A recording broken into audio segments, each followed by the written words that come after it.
Hello everyone, myself Manimala. Thank you for joining me today. We are going to discuss microbial nutritional requirements, a fundamental topic in microbiology. Microorganisms, like all living things, require nutrients to sustain life. They need these to grow, produce energy, carry out metabolic processes.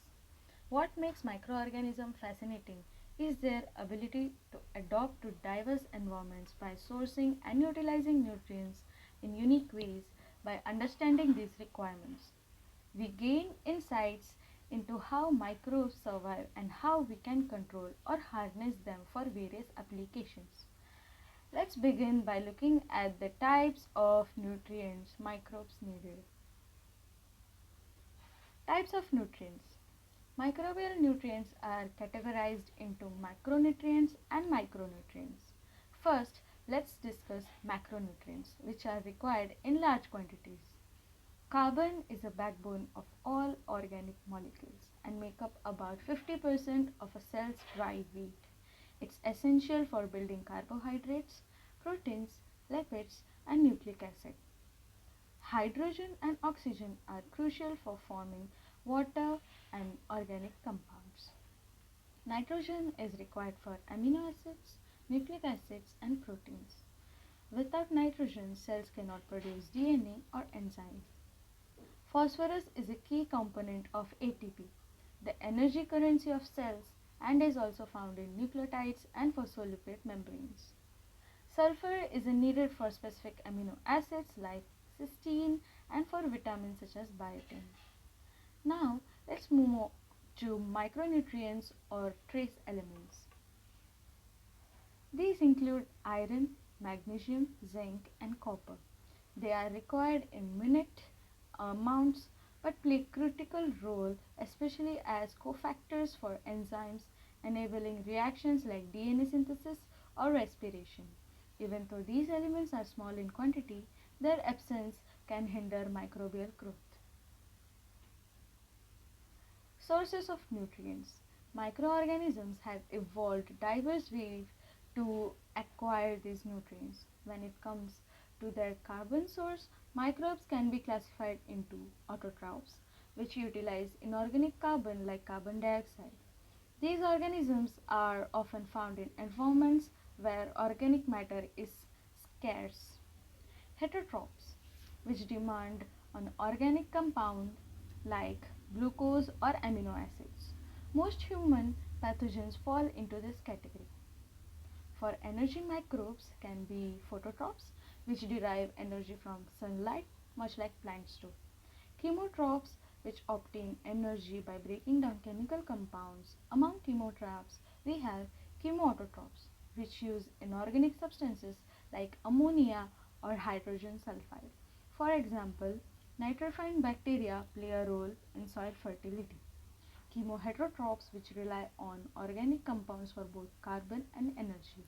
This includes bacteria like E. coli and many fungi. Special growth factors. In addition to macronutrients and micronutrients, some microorganisms require special substances called growth factors. These are organic compounds that microbes cannot synthesize on their own. Examples include vitamins such as B vitamins, which function as coenzymes in many metabolic reactions. Amino acids like lysine or methionine that are essential building blocks for proteins. Purines and pyrimidines, which are building blocks for DNA and RNA. Microorganisms with these specific needs are termed fastidious and often require enriched media for laboratory growth. For instance, the bacterium Haemophilus influenzae needs both NAD and hemine to grow. Environmental influences. Beyond availability, the environment also plays a significant role in microbial growth. First, pH. Microbes have adapted to thrive in different pH ranges. Acidophiles grow in acidic environments like those found in volcanic soils. Neutrophiles prefer a neutral pH around 7, which includes most human pathogens. Alkaliphiles thrive in alkaline environments such as soda lakes. Temperature microbes are classified based on their temperature preferences. Psychophiles grow in cold temperatures below 20 degrees Celsius, often in polar regions.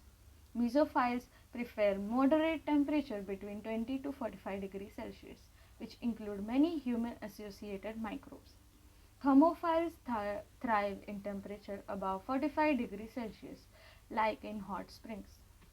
Oxygen requirements. Obligate aerobes require oxygen to survive. Obligate anaerobes cannot tolerate oxygen and may even die in its presence. Facultative anaerobes can grow with or without oxygen, which make them very versatile. Microaerophiles need low levels of oxygen, while aerotolerant microbes don't use oxygen but can tolerate its presence. Water activity. Microorganisms like halophiles thrive in high salt environments such as salt marshes or the Dead Sea. These adaptations demonstrate the incredible versatility of microbes in colonizing diverse habitats. Nutrient uptake mechanisms. Now let's discuss how microorganisms actually take up nutrients from their surroundings. Passive transport. These include simple diffusion and facilitated diffusion, where molecules move along their concentrated gradient without energy input. Active transport.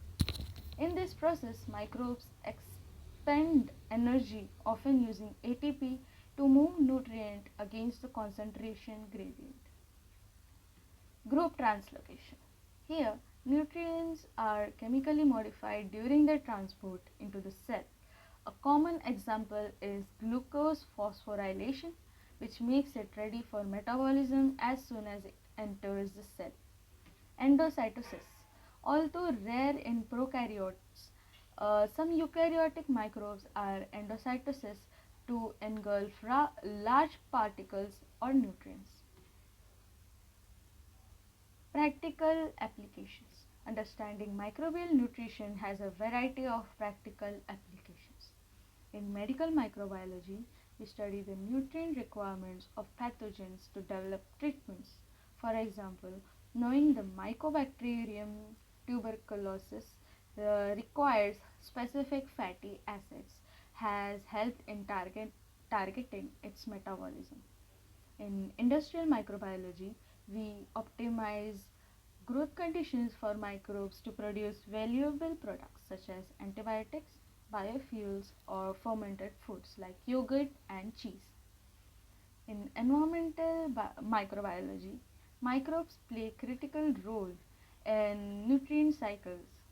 For instance, nitrogen fixing bacteria convert atmospheric nitrogen into forms that plants can use, sustaining ecosystems. In conclusion, microbes are incredibly versatile in how they acquire and use nutrients to grow and thrive.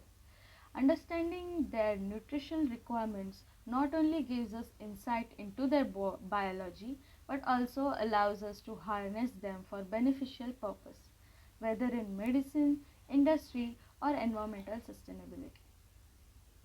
Thank you for your attention. Thank you.